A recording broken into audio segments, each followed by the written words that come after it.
গ্রামে জন্মেও অসাধারণ প্রতিভার অধিকারী কবি জামাল এ পর্যন্ত তার লেখা 8টি বই প্রকাশিত হয়েছে। সোশ্যাল মিডিয়ায় ভাইরাল এই কবিকে দেখা যায় বিভিন্ন স্যাটেলাইট টিভি ও আইপিটিভিতে। বিভিন্ন পত্রপত্রিকায়ও নিয়মিত ছাপা হচ্ছে তার কবিতা। বিস্তারিত দেখুন মাহফুজ রাজার প্রতিবেদনে।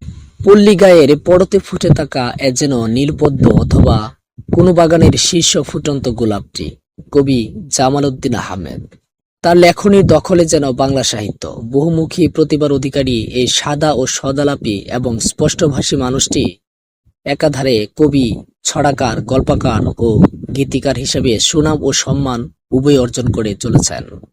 শ্যামলী গায়ে শ্যামল ছায়ে শিমুল কলি ফুটে, আবার অকালে ঝরে যায়, কেউ রাখে না খবর।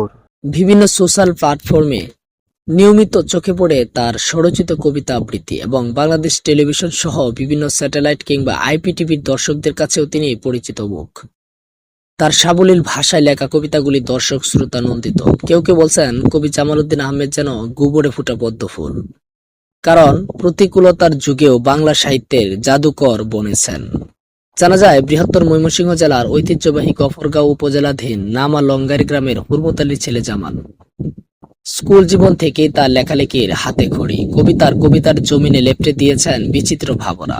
কবি জামাল উদ্দিন আহমেদ নীরবে নিভৃতে সাহিত্য চর্চা করে চলেছেন নিরলস ভাবে। 2016 সালের 21শে বইমেলায় প্রকাশ পেয়েছে শিশুতোষ গ্রন্থ বিহঙ্গ এবং গদ্য কবিতা ও ছোট গল্পের সমন্বয়ে প্রকাশ পেয়েছে সন্ধ্যা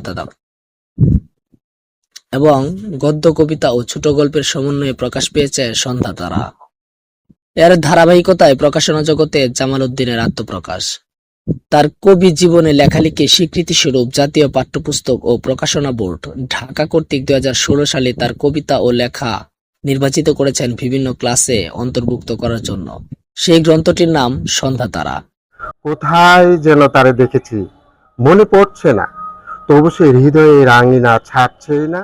এছাড়া প্রকাশিত হয়েছে 2017 সালের 21শে ফেব্রুয়ারি বইমেলায় সচিত্র গদ্য কবিতা গ্রন্থ সঞ্চিত সুর, সিঁদুর গাছের আম, ছোট গল্প ও ছড়া কবিতা সমন্বয়ে রচিত এবং ছোট গল্প গ্রন্থ নিশির স্বপন ও জিজি পোকা শিশুতোষ গ্রন্থ।